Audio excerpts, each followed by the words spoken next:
Hello dear friends and students, welcome all of you again in our YouTube channel named as a e-teacher। दोस्तों आज हम एक नया unit start करने जा रहे हैं लोकल गवर्नेंस का यूनिट थर्ड। इससे पहले यूनिट फर्स्ट और सेकंड हमने ऑलरेडी अपलोड कर लिया है। तो जो लोग नए हैं यूनिट थर्ड को अभी पढ़ रहे हैं तो उनको मैं सजेशन देना चाहूँगी यूनिट फर्स्ट और सेकंड को जरूर देखें ताकि आपको प्रॉपरली यूनिट थर्ड समझ आए। तो आगे बढ़ने से पहले आप लोगों को एक बार फिर से रिमाइंड कर देना चाहता हूँ कि जिन्होंने अब तक हमारे चैनल को सब्सक्राइब नहीं किया है प्लीज़ वो सब्सक्राइब कर दें और बेल आइकन को जरूर दबाएं ताकि आपको नई नई वीडियोस की नोटिफिकेशन मिलती रहे। स्टूडेंट्स अब हम बढ़ते हैं इसके टॉपिक्स की ओर, या बोल सकते हैं कि यूनिट थर्ड में क्या क्या सिलेबस है। तो जो सिलेबस इस प्रकार से है कि म्युनिसिपल कॉर्पोरेशन क्या है, उसका ऑर्गेनाइजेशन क्या है, स्ट्रक्चर क्या है और फंक्शंस क्या क्या है। सेकंड टॉपिक है power and function of mayor और म्युनिसिपल कमिश्नर क्या होता है। उसके बाद थर्ड टॉपिक है म्युनिसिपल कमेटी, काउंसिल, नगर पंचायत, उनकी ऑर्गेनाइजेशन और फंक्शन। लास्ट टॉपिक है main feature of 74th constitution amendment. जैसे कि हमने ऑलरेडी पढ़ा था पहले यूनिट सेकंड में कि 73rd अमेंडमेंट जो कि रिलेटेड था रूरल गवर्नमेंट के साथ। तो ये वाला जो 74th अमेंडमेंट है ये रिलेट करता है अर्बन लोकल गवर्नमेंट के साथ। तो आगे बढ़ते हैं इसके टॉपिक्स की ओर। तो अर्बन लोकल गवर्नमेंट को आगे बढ़ने से पहले थोड़ा सा हम इंट्रोडक्शन या बैकग्राउंड बनाएंगे कि अर्बन लोकल गवर्नमेंट एक्चुअल में होता क्या है, जिसको हिंदी में बोलते हैं शहरी स्थानीय सरकार।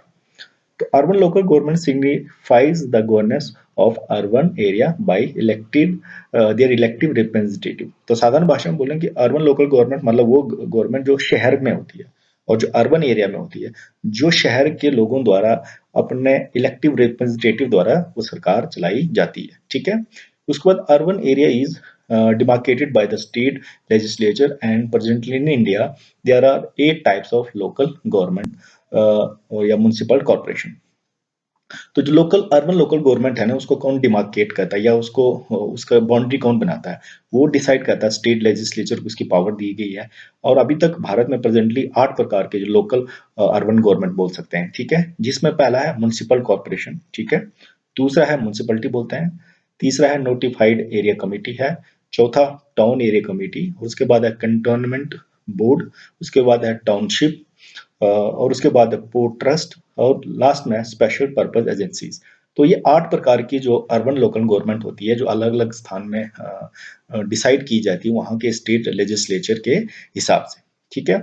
और आफ्टर द 74th जो कॉन्स्टिट्यूशन अमेंडमेंट एक्ट हुआ 1992 में, तो उसमें क्या हुआ कि एट द सेंट्रल लेवल जो गवर्नमेंट ने जो लोकल गवर्नमेंट को डील करने के लिए, अर्बन गवर्नमेंट को डील करने अलग अलग 3 प्रकार की मिनिस्ट्रीज बनाई है। ठीक है। जो मिनिस्ट्री ऑफ अर्बन डेवलपमेंट है वो अर्बन डेवलपमेंट जो हमारी कमिटीज बनी है उसके लिए होता है। ठीक है। उसके बाद है मिनिस्ट्री ऑफ डिफेंस। इफ का मतलब है कंटेनमेंट एरिया। जो कंटेनमेंट एरिया वो एरियाज होते हैं जहाँ पे आर्मी होती है और आर्मी के साथ कुछ सिविलियन भी होते हैं। तो वहाँ पे कुछ मिक्सचर ऑफ गवर्नेंस सिस्टम चलता है जहाँ कुछ आर्मी के लोग भी होते हैं, कुछ लोकल जो वहाँ सिविलियन रहते हैं उनके रिप्रेजेंटेटिव भी होते हैं। तो उन जगहों के लिए जो डिफेंस एज ए मिनिस्ट्री काम करता है। ठीक है। और उसके अलावा जो यूनियन टेरिटरीज होती हैं, ठीक है, वहाँ पे जो है ministry of home affair work करता है या कंट्रोल करता है। ठीक है। अब थोड़ा सा हम हिस्टोरिकल पर्सपेक्टिव बैकग्राउंड पे जाएंगे कि म्युनिसिपल गवर्नमेंट या अर्बन लोकल गवर्नमेंट जो हमारे पास अभी है उसका इतिहास कैसे स्टार्ट हुआ या बैकग्राउंड क्या था। तो म्युनिसिपल कॉर्पोरेशन या ये गवर्नमेंट जो अर्बन लोकल गवर्नमेंट का पहली बार जो स्टार्ट हुआ था वो 1687 में हुआ था, जहां पे पहली बार एमसी मतलब म्युनिसिपल कॉर्पोरेशन क्रिएट की थी भारत में, जो कि था स्थान मद्रास। ठीक है। उसके बाद 1726 में दूसरी एमएससी क्रिएट की गई जो कि कहाँ की गई, बॉम्बे और कैलकाटा में। उसके बाद क्या हुआ, जो नई डेवलपमेंट धीरे धीरे प्रोग्रेस करते गए हम इसको सुधार करने के लिए लॉर्ड मायो ने एक रेजुलेशन पास किया 1870 में कि फाइनेंशियल डिसेंट्रलाइजेशन। कहने का अर्थ है कि लोकल गवर्नमेंट को डिसेंट्रलाइजेशन गवर्नमेंट भी बोलेंगे। क्यों? क्योंकि जैसे सेंटर की गवर्नमेंट है फिर उसको हमने डिसेंट्रलाइज स्प्लिट किया स्टेट के, तो स्टेट के अंदर फिर ग्राउंड ग्रास रूट लेवल पे हमने पावर दी। तो इस प्रकार से बोलते हैं कि पावर की हमने डिसेंट्रलाइजेशन किया। तो ये पहला ऐसा कदम था लॉर्ड मायो का जिसने फाइनेंशियल डिसेंट्रलाइजेशन मतलब लोकल गवर्नमेंट को ये पावर दी थी कि वो अपने फाइनेंशियल मैटर्स है उसको हैंडल कर सकते हैं। तो ये कह सकते हैं कि एक स्टेप था फॉरवर्ड लोकल गवर्नमेंट को पावर देने का। उसके बाद दोस्तों क्या हुआ कि लॉर्ड रिपन ने एक रेजुलेशन पास किया 1882 में, और जिस जो रेज़ोल्यूशन पास किया उसका नाम था मैग्ना कार्टा, और इसी मैग्ना कार्टा के आधार पे जिस पे बहुत ज़्यादा हमारे जो लोकल गवर्नमेंट के सिस्टम को इम्प्रोवाइज़्ड किया, तो इसलिए हम क्या करते हैं, लॉर्ड रिपन को जो लोकल सेल्फ गवर्नमेंट है, एलएसजी, लोकल सेल्फ गवर्नमेंट का फादर भी मानते हैं। कहने का अर्थ है कि जो मेन काम किया लोकल सेल्फ गवर्नमेंट को आगे बढ़ाने के लिए, चाहे वो अर्बन हो या रूरल हो, तो वो किया लॉर्ड रिपन के रेज़ोल्यूशन ने। उसके बाद क्या हुआ, इंडियन एक्ट 1919 आया, जिसने एक डायरिकल सिस्टम मतलब डुअल गवर्नमेंट का सिस्टम स्टार्ट किया था। आपने ये चीज पढ़ी होगी फर्स्ट ईयर में कि जब 1919 एक्ट आया तो उसमें एक ऐसा इस प्रकार का एक सिस्टम इंट्रोड्यूस किया अंग्रेजों ने कि कुछ पावर है वो लोकल गवर्नमेंट को दी और कुछ पावर अपने पास रिजर्व रखी। तो इस प्रकार के डुअल सिस्टम जो स्टार्ट हुआ, तो डुअल सिस्टम में एक इनिशिएटिव था कि लोकल गवर्नमेंट को हमने पावर देनी है। उसके बाद क्या हुआ, 1924 में कैंटोनमेंट एक्ट पास किया बाय द सेंट्रल लेजिस्लेचर। तो इसने भी क्या किया, इस एक्ट ने भी थोड़ा बहुत जो पावर है ग्राउंड लेवल पे या ग्रास रूट लेवल पे जो लोकल गवर्नमेंट को दी। उसके बाद जो फाइनली एक्ट आया 1935 में, तो इसमें एक प्रोविंशियल ऑटोनॉमी जो दी लोकल गवर्नमेंट को कि लोकल सेल्फ गवर्नमेंट को किस प्रकार से काम कर सकते हैं या उनको किस प्रकार से अपनी पावर्स या सेल्फ पावर दी जाएगी। तो ये कुछ हिस्टोरिकल थोड़े बहुत जो डेवलपमेंट हुए, इनिशिएटिव लिए गए कि लोकल गवर्नमेंट को कैसे आगे बढ़ाया जाए। अब हम सीधे आ जाते हैं main feature of 74th amendment act 1992। देखो ये टॉपिक सबसे लास्ट दिया गया है, लेकिन इसको हम पहले करेंगे ताकि हमें इस एक्ट के बाद हमें जो बाकी के कंटेंट्स हो इजीली हमें समझ आ सके। तो इसके मेन फीचर क्या है sir? The constitutional genesis of urban self-government was due to the 74th Amendment Act 1992 of the Constitution। तो कहने का अर्थ इस पूरे लाइन में मैंने ये बोला है कि जो शहरी सरकार थी ना, उसका जेनेसिस मतलब उसकी शुरुआत कैसे हुई, जब फॉर्मली या कॉन्स्टिट्यूशन के आधार पे, संविधान के आधार पे कैसे स्टार्ट हुई, जब 74th अमेंडमेंट एक्ट आया 1992 में, ठीक है। और इस एक्ट ने क्या किया, इंसर्ट किया एक न्यू लॉ या न्यू पार्ट हमारे कॉन्स्टिट्यूशन के अंदर। देखो हमारे कॉन्स्टिट्यूशन के अंदर अलग अलग पार्ट है, तो ये जो पार्ट रिलेट किया 74th अमेंडमेंट ने अर्बन लोकल गवर्नमेंट के लिए, उस पार्ट को नाम दिया है 9th ए, ठीक है। और एक नया शेड्यूल भी इंसर्ट हुआ हमारे कॉन्स्टिट्यूशन के अंदर, जिसको बोलते हैं शेड्यूल 12, ठीक है। तो इस पूरे शेड्यूल में इसमें जो लगभग नए 18 सब्जेक्ट इंट्रोड्यूस किए, जैसा आपने रूरल सेल्फ गवर्नमेंट में देखा होगा कि उसमें भी नए सब्जेक्ट मतलब किस किस विषय में जो रूरल गवर्नमेंट है वो अपने लॉ या रूल रेगुलेशन बना सकती है। तो अर्बन लोकल गवर्नमेंट कम से कम 18 नए सब्जेक्ट इसमें इंसर्ट किया या उनको पावर दी गई जिस पे वो अपने हिसाब से काम करवा सकते हैं। और वो जो पावर है, जो आर्टिकल जो रिलेट करते हैं उन सब्जेक्ट्स है, वो है 243 से 243 जेड जी। आपने बिल्कुल अच्छे से याद रखना है। कई बार ये साधारण सा क्वेश्चन आपको कई बड़े बड़े एग्जामों में पूछा जाता है और आपने ध्यान से अगर ना पढ़ा हो तो आप उस टाइम सही आंसर देने के काबिल नहीं होते। तो उसके बाद क्या होता है, according to the above act, जो अबोव एक्ट मैंने यहाँ बताया, there will be 3 tier structure in urban local government. तो जिस प्रकार से आपने रूरल सेल्फ गवर्नमेंट में देखा कि वहां पे 3 टियर, 3 प्रकार का एक स्ट्रक्चर था लोकल गवर्नमेंट का, उसी प्रकार से अर्बन लोकल गवर्नमेंट में भी एक 3 टियर प्रकार का 3 श्रेणी का एक सिस्टम है। वो इस प्रकार से है, पहला है नगर पंचायत, ठीक है। उसके बाद है म्युनिसिपल काउंसिल और थर्ड नंबर पे है म्युनिसिपल कॉर्पोरेशन। तो इस प्रकार से 3 टियर वाला स्ट्रक्चर 74th अमेंडमेंट एक्ट में दिया गया है अर्बन लोकल गवर्नमेंट के लिए। तो सर ये डायग्राम है, मैंने हिंदी इंग्लिश दोनों में दिया है। आई होप कि आप दोनों वर्जन में काफ़ी एंजॉय कर रहे होगे लेक्चर्स को। तो आप अपना कमेंट जरूर दीजिए इसके बारे में कि ये कैसा लग रहा है आपको डुअल लैंग्वेज में जब आपको स्लाइड मिलती है।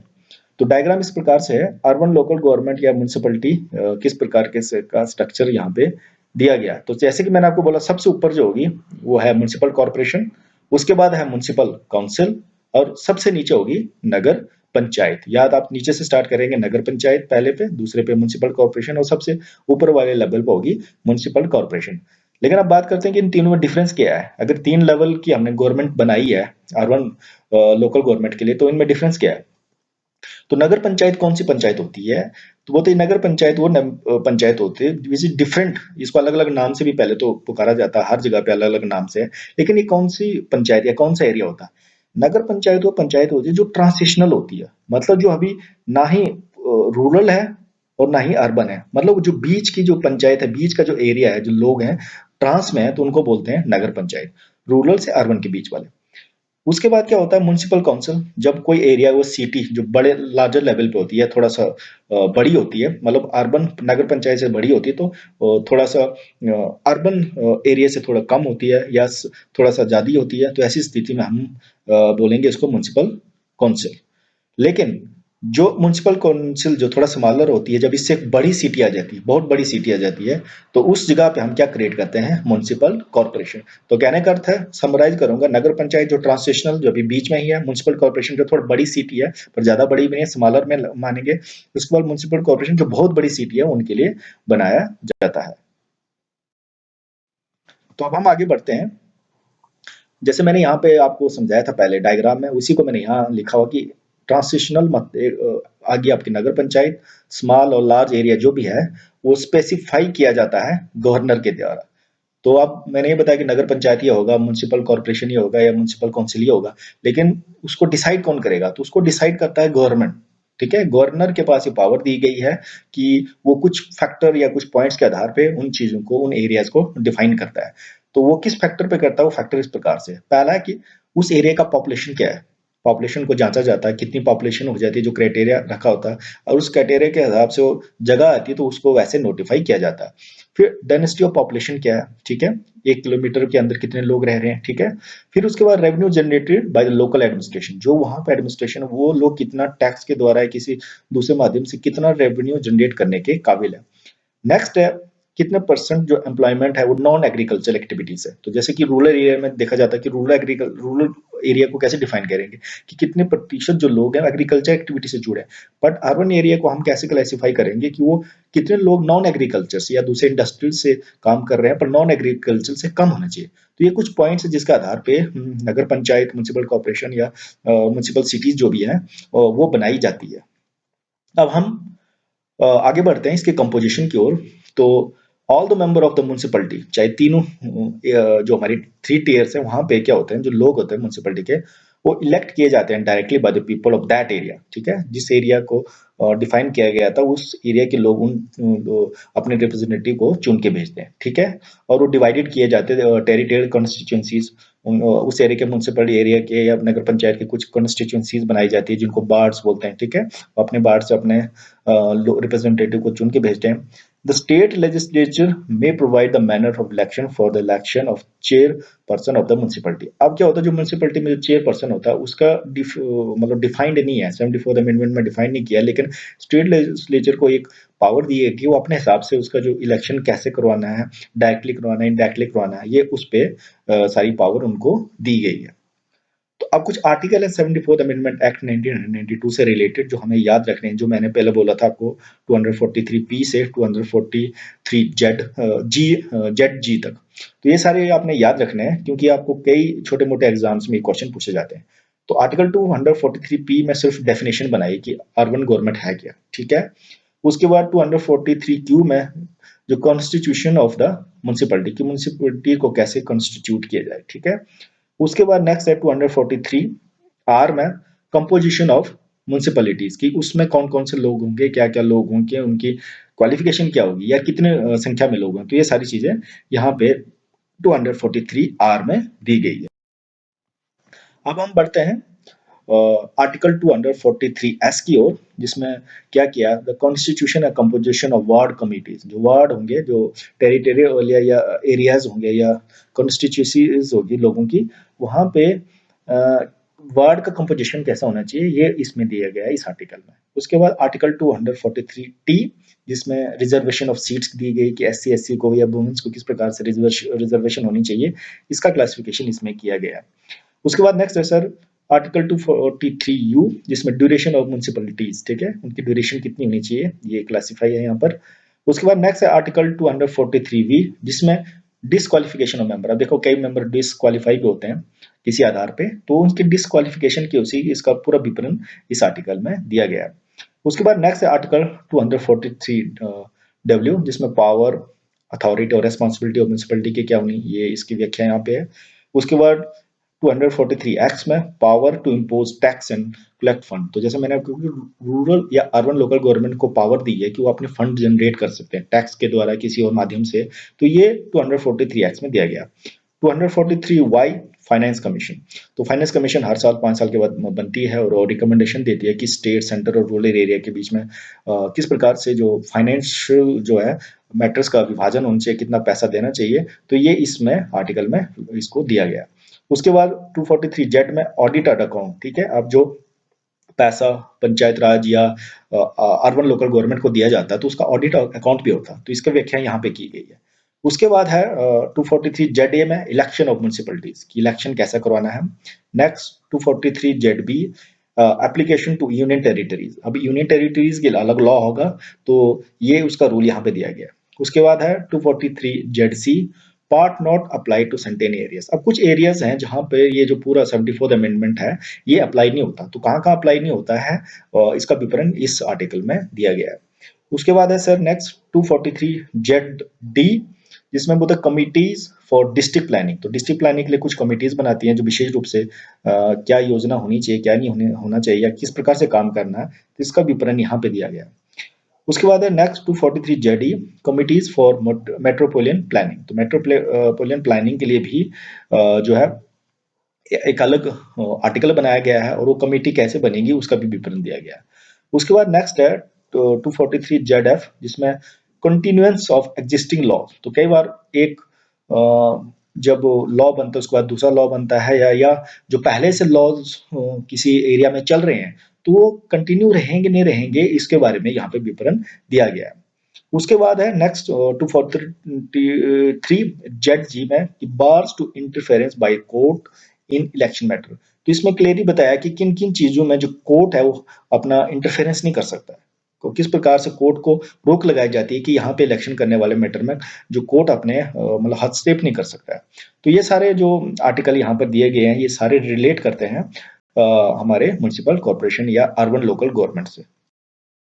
डियर स्टूडेंट्स, अब हम पढ़ते हैं म्युनिसिपल कॉर्पोरेशन की ओर कि इसकी कंपोजिशन क्या है, ऑर्गेनाइजेशन स्ट्रक्चर क्या है। तो म्युनिसिपल कॉर्पोरेशन जो है वो क्रिएटेड किया जाता है for the administration of the big cities. मैंने पहले ही बोला था आपको कि जो प्रशासनिक सेवाओं को प्रदान करने के लिए जो बड़ी बड़ी सिटीज हैं वहां के लिए किया जाता है। जैसे कि सिटी होगी आपकी दिल्ली, मुंबई होगी, कोलकाता होगी, बैंगलोर होगी। तो इन्हीं सिटियों के लिए ये हमने म्युनिसिपल कॉर्पोरेशन बनाया जाता है। फिर उससे छोटे के लिए म्युनिसिपल काउंसिल और उससे नीचे जो ट्रांसनेशनल होता है उसके लिए पंचायत, नगर पंचायत बनाया जाता है। So these are created by the state under the state legislature discretion and by the parliament of India in union territories। मैंने पहले ही बताया कि जो स्टेट लेजिस्लेचर उसके पास पावर दी गई है इन म्युनिसिपल कॉर्पोरेशन को अपने हिसाब से क्रिएट करने के लिए स्टेट में, और यूनियन टेरिटरी में कौन बनाता है, parliament. The number of members in municipal corporation are different and it can be from 40 to 150 members। तो जैसे कि डिस्कशन स्टेट पे दी गई है तो स्टेट अपने हिसाब से इसके मेंबरशिप या नंबर ऑफ मेंबर कितने होने चाहिए इसमें रखता है। ये ज्यादातर 40, कम से कम 40 होता है और ज्यादा से ज्यादा 150 होते हैं। In 1980 में central government had composed a study team which has submitted report in 1983 and gave following recommendation about the members of MC। MC के मेंबरशिप के लिए 1980 में सेंट्रल गवर्नमेंट ने एक स्टडी टीम कंपोज किया, उसने रिपोर्ट भी सबमिट की 1983 में। उसने बताया कि कितने पॉपुलेशन पे कितने मेंबर्स होने चाहिए, वो इस प्रकार से ग्रेड 1 में बताया गया कि अगर 3 से 5 लाख की आबादी है तो 50 मेंबर होने चाहिए। ग्रेड 2 में 3 से अगर 5 से 10 लाख की आबादी है तो 51 से 75 मेंबर्स होने चाहिए। ग्रेड 3 में अगर 10 से 20 लाख की आबादी है तो वहाँ 76 से 100 के बीच में मेंबर होने चाहिए। और ग्रेड 4 में क्या किया कि अबव 20 लाख है तो 100 से लेकर 150 तक के मेंबर होने चाहिए म्युनिसिपल कॉर्पोरेशन में। Municipal corporation has mainly 3 authority. तो म्युनिसिपल कॉर्पोरेशन उसमें 3 प्रकार के अलग अथॉरिटी बनाई गई है उनके काम के हिसाब से। पहला आ गया द काउंसिल, उसके बाद द स्टैंडिंग कमेटी, और थर्ड आ गया कमिश्नर। जो कॉर्पोरेशन के अंदर जो लोग होते हैं वो कंसिस्ट करते हैं उनको बोलते हैं काउंसिलर, ठीक है, जो कि डायरेक्टली, तो काउंसिलर को डायरेक्टली इलेक्ट किया जाता है बाय द पीपल, और उसमें से कुछ लोग हैं जो नॉमिनेटेड भी किए जाते हैं। तो कुछ नॉमिनेटेड होंगे, कुछ इलेक्टेड होंगे। The corporation is headed by mayor, तो उसका जो हेड है उसको मेयर बोलते हैं, और उसके साथ एक दूसरा सहयोगी होता है जो असिस्ट करता है इसको मेयर को, उसको बोलते हैं डेप्टी मेयर, ठीक है। अब जो स्टैंडिंग कमेटी है वो क्यों बनाई जाती है? वो इसलिए क्रिएट की जाती है कि वो फैसिलिटेट करे, कुछ वर्क है जिसमें सहायता कर सके, मेयर या डिप्टी मेयर या काउंसलर होते हैं उनकी हेल्प कर सके, कि कॉर्पोरेशन का काम को आसान कर सके, ठीक है? और किस लिए बनाई जाती है? जहाँ पे सिटीज़ जो होती है ज़्यादा से ज़्यादा अगर लार्ज है, बहुत बड़ी है, तो वहाँ पे ये स्टैंडिंग कमेटी बनाई जाती है। They deal with the public works like, अब किस-किस प्रकार के काम ये करती है ये स्टैंडिंग कमेटी? जैसे एजुकेशन से रिलेटेड, हेल्थ, टैक्सेशन या फाइनेंस एक्सेट्रा।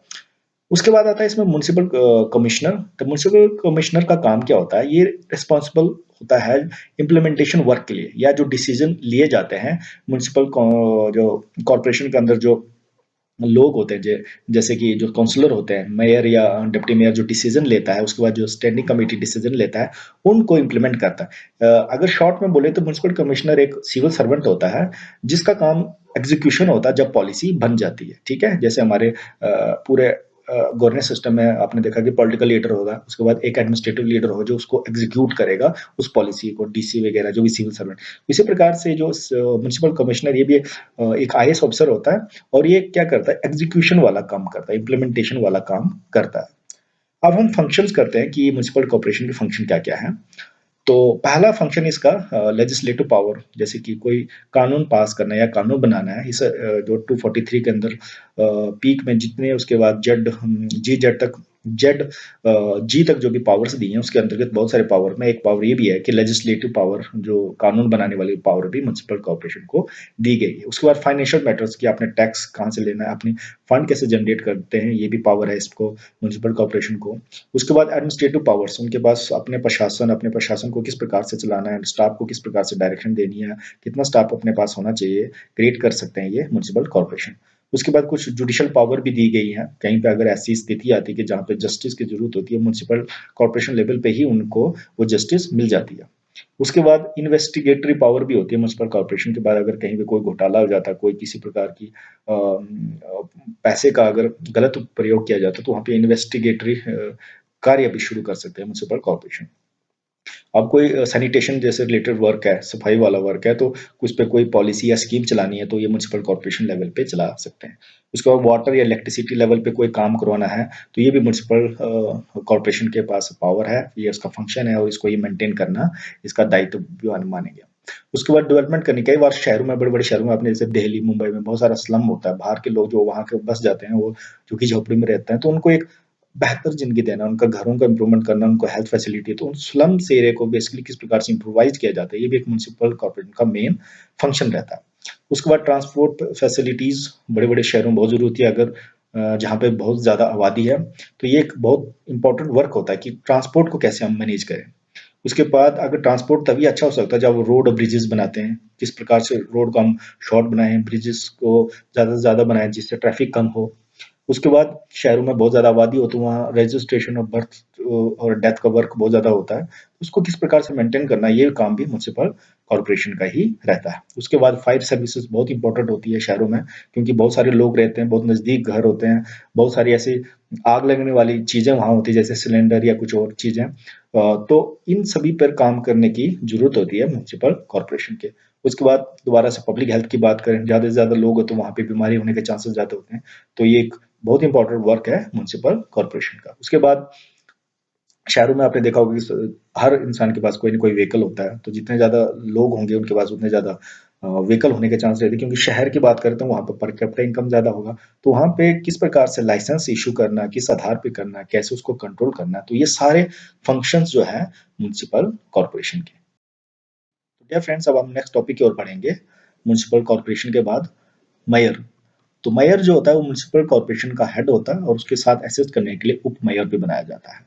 तो अभी तक प्रेजेंट टाइम में हमारे भारत में लगभग 150 म्युनिसिपल कॉर्पोरेशन है, और अगर बात करें म्युनिसिपल कॉर्पोरेशन की हिमाचल प्रदेश में, तो वह शिमला में बनाई गई है। तो म्युनिसिपल कॉर्पोरेशन का जो हेड है, मैंने आपको पहले ही बताया, उसको मेयर बोलते हैं, और साथ में उसके साथ एक असिस्ट करने के लिए उप मेयर भी बताया जाता है, ठीक है? तो जो मेयर और उप मेयर होता है उसको इलेक्ट करते हैं मेंबर ऑफ म्युनिसिपल कॉर्पोरेशन। कह सकते हैं कि ये इलेक्ट किया जाता है इनडायरेक्टली, डायरेक्टली नहीं होता है। और उसकी जो वर्किंग होती है, वर्किंग आवर्स, वो फिक्स नहीं है, और ये डिपेंड करती है हर स्टेट के आधार पे, क्योंकि स्टेट को इसकी डिस्क्रिप्शन दी गई है कि उसको फिक्स कर सकता है। और हिमाचल की बात करें तो हिमाचल में इनका जो वर्किंग पीरियड या वर्किंग आवर बोलेंगे वो 2 साल और 6 महीने तक है। मतलब 2 साल और 6 महीने के बाद जो मेयर होगा और उप मेयर होगा वो चेंज हो जाएगा, तब्दील हो जाएगा। अब हम बात करते हैं फंक्शन मेयर की या पावर्स क्या-क्या हैं। तो इन इंडिया मैंने जैसे कि पहले होगा the power and function of mayor वो सेम नहीं है because the state legislature has got the power to frame the power and function of mayor according to their laws. लेकिन कुछ खास या समान प्रकार के जो फंक्शन है मेयर और उप मेयर के वो इस प्रकार से हैं। पहले पावर हम डिस्कस करेंगे लेजिस्लेटिव पावर।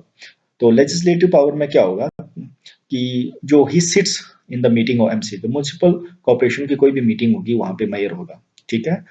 दूसरी है he can remove any member who makes huddle in the meeting of MC. तो म्युनिसिपल कॉर्पोरेशन की अगर कोई मीटिंग चल रही है तो उस मीटिंग में अगर कोई प्रकार कोई इंसान या कोई मेंबर कोई बांधा बना रहा है उस मीटिंग को चलने के लिए तो वो उस मेंबर को वहां से रिमूव कर सकता है। उसके बाद सर है next power he can call any time the meeting of MC. तो मेयर के पास ये पावर है कि जो म्युनिसिपल कॉर्पोरेशन को कभी भी किसी वक्त भी बुला सकता है और उसको लगता है कि अभी जरूरत है एक मीटिंग की। तो उसके बाद नेक्स्ट वर्क है जो लेजिस्लेटिव वर्क, जिसको हम बोलेंगे when there is equality of votes on any proposal. तो ऐसी स्थिति में मतलब कई बार होता है कि जब हम वोटिंग होती है किसी बिल को पास करने के लिए तो वहां पे बराबरी हो सकती है वोट्स में। तो जब बराबरी होती है वोट्स की तो ऐसे स्थिति में जो फाइनल डिसीजन होगा वो मेयर का ही होगा। अब लेजिस्लेटिव पावर के बाद हम एडमिनिस्ट्रेटिव पावर्स की ओर जाएंगे। एडमिनिस्ट्रेटिव पावर्स कौन कौन सी है? तो he can examine any of the records of the municipal corporation. तो म्युनिसिपल कॉर्पोरेशन का कोई भी अगर रिकॉर्ड होता है उसको लगता है कि इसको मुझे देखना चाहिए जांचना चाहिए तो उसको वो जांच सकता है। उसके बाद नेक्स्ट वर्क है he can get any kind of information from the municipal commissioner any time. तो मैंने बोला कि म्युनिसिपल जो मेयर है वो एक पॉलिटिकल लीडर है, वो डिसीजन मेकर है। तो कमिश्नर एक सिविल सर्वेंट है जो उसके डिसीजन को इंप्लीमेंट करता है। तो वो किसी भी प्रकार का इंफॉर्मेशन जो म्युनिसिपल कॉर्पोरेशन से रिलेटेड है वो कमिश्नर से मांग सकता है कभी भी। He can appoint 5,000 monthly salary employees in some municipal corporation. तो देखो इतने तक की भी पावर दी गई है कि किसी को एम्प्लॉय को रख सकता है जो कि 5,000 तक की सैलरी वाला हो। उसके बाद नेक्स्ट फंक्शन है एडमिनिस्ट्रेटिव में some municipal corporation mayor have also been given emergency power. तो कुछ एडमिनिस्ट्रेटिव या म्युनिसिपल कॉर्पोरेशन में इमरजेंसी पावर भी दी गई है मेयर को। अब हम बढ़ते हैं आगे फाइनेंशियल पावर्स की ओर। तो फाइनेंशियल पावर कौन कौन सी है इस प्रकार से है। The annual budget of the municipal corporation is made by under the his direction. तो कहने का अर्थ है कि म्युनिसिपल कॉर्पोरेशन का बजट कैसा होना चाहिए, किस प्रकार से फ्रेम होना चाहिए, वो सारा जो काम है वो जांचना सुपरविजन है वो किसका काम है, वो किसके डायरेक्शन के अंदर होगा, वो मेयर के डायरेक्शन के अंदर होगा। उसके बाद नेक्स्ट है the final decision on the budget is made by the mayor. तो फाइनल डिसीजन बोलेंगे कि जो बजट को पास करेगा वो वहां के आगे फॉरवर्ड करेगा वो कौन करेगा, वो है मेयर। उसके बाद स्टेट जो म्युनिसिपल कॉर्पोरेशन है वो रिसीव करता है the grant from the state government through mayor. कहने का तो म्युनिसिपल कॉर्पोरेशन में किसी प्रकार की जो ग्रांट है या एड आती है तो वो जो रिसीव की जाती है स्टेट के द्वारा तो वो कौन रिसीव करता है, उसको करता है मेयर। तो इसके अलावा जो फंक्शन है कुछ अलग से भी फंक्शन है जो कि मेयर परफॉर्म करता है वो इस प्रकार से he is the first citizen of the municipal corporation. तो म्युनिसिपल कॉर्पोरेशन से में ये फर्स्ट सिटीजन माना जाता है। और इस प्रकार से अगर म्युनिसिपल कॉर्पोरेशन या उस एरिया में कोई भी बाहर से गेस्ट आता है तो उसको वो वेलकम करेगा। उसके बाद लेज the foundation stone for work done in the corporation. तो उस कॉर्पोरेशन में अगर किसी भी प्रकार का कोई नया काम शुरू होता है या किसी काम का फाउंडेशन की जाती है तो उस पे उसका नाम या उसके द्वारा की जाती है। उसके बाद he is the chairman of the executive of the municipal corporation. तो किसी प्रकार का जो एग्जीक्यूटिव कमेटी होती है तो उसका जो चेयरमैन भी मेयर को ही माना जाता है या मेयर ही रहता है। अब हम बात करते हैं म्युनिसिपल कमिश्नर। म्युनिसिपल कमिश्नर कौन होता है? एक सिविल सर्वेंट होता है जो कि मेयर के जो डिसीजन या स्टैंडिंग कमेटी के जो भी पॉलिसी डिसीजन लिए जाते हैं उसको क्या करता है, इंप्लीमेंट करता है। तो in municipal corporation there is a also administrator who execute all the decision taken by mayor and manages the all administrative activities। तो मैंने पहले ही बताया कि म्युनिसिपल कॉर्पोरेशन जो सिविल सर्वेंट है, एडमिनिस्ट्रेटर है, वो मेयर के डिसीजन को आगे फॉरवर्ड करता है, इंप्लीमेंट करता है। He gives direction and make control all the administrative staff. तो जितना भी एडमिनिस्ट्रेटिव स्टाफ म्युनिसिपल कॉर्पोरेशन के अंदर रहता है वो म्युनिसिपल कमिश्नर के अंडर रहता है। He is appointed in state by state government के द्वारा उसको अपॉइंट किया जाता है and in union territory by the central government. ठीक है। The term of municipal commissioner is not fixed, इसकी भी टर्म या टेन्योर को फिक्स नहीं किया गया, ये डिपेंड करता है स्टेट लेजिस्लेचर के आधार पे या उसके पावर पे कि कितने देर तक उस म्युनिसिपल कमिश्नर को वहां पे रखना चाहता है। अब इसके कुछ पावर्स एंड फंक्शन है म्युनिसिपल कमिश्नर के। ये पहला इसकी पावर है क्वाशी लेजिस्लेटिव पावर। कहने का था कि कुछ ऐसे विधायी वर्क भी करता है या पावर दी गई है जो एक्चुअल में लेजिस्लेटिव को दी गई है, तो उसका कुछ अर्ध रूप से भी इसको भी पावर दी है कि कुछ बिल या कुछ लॉज को पास कर सकता है। उसके बाद नेक्स्ट है एडमिनिस्ट्रेटिव पावर एंड फंक्शन। तो एडमिनिस्ट्रेटिव पावर तो ऑब्वियस है कि इसके पास ये, क्योंकि सारा एडमिनिस्ट्रेटिव स्टार्ट इसके अंदर है और ये एक ही एडमिनिस्ट्रेटेड है इस पूरे म्युनिसिपल कॉर्पोरेशन में। तो सारे फंक्शन जो एडमिनिस्ट्रेटिव होंगे स्टाफ के वही ही कंट्रोल करेगा। इसके अलावा कुछ फाइनेंशियल पावर्स भी होती हैं कि कहाँ पे मनी को कंट्रोल करना है, कहाँ मनी को एग्जीक्यूट करना, कहाँ कलेक्ट करना है, तो ये भी इसके पास ही रहता है। इसके अलावा कुछ इमरजेंसी पावर भी रहती है, ठीक है, आपातकालीन शक्तियां भी होती है, और कुछ मिससेलेनियस पावर भी रहती है म्युनिसिपल कमिश्नर के पास। डियर फ्रेंड्स, अब हम बढ़ेंगे नेक्स्ट टॉपिक की ओर, जो कि लास्ट टॉपिक होगा इस यूनिट का। वो है कि जो म्युनिसिपल कमेटी, काउंसिल या नगर पंचायत है, इनका काम क्या है, इनका फंक्शन क्या है, इनकी पावर्स क्या है, या इनका ऑर्गेनाइजेशन स्ट्रक्चर क्या है। लेकिन हमने पहले ही पढ़ चुके हैं कि स्टेट लेजिस्लेचर को इसकी पावर दी गई है कि वो अपने हिसाब से, अपने डिस्क्रिप्शन के हिसाब से इन कमिटीज को, इन नगर पंचायत या इन काउंसिल को वो बना सकते हैं। तो यहाँ पे कहीं पे भी एक समान प्रकार की आपको ऑर्गेनाइजेशन स्ट्रक्चर नहीं मिलता है, लेकिन पावर एंड फंक्शन में सिमिलरिटीज मिलती है।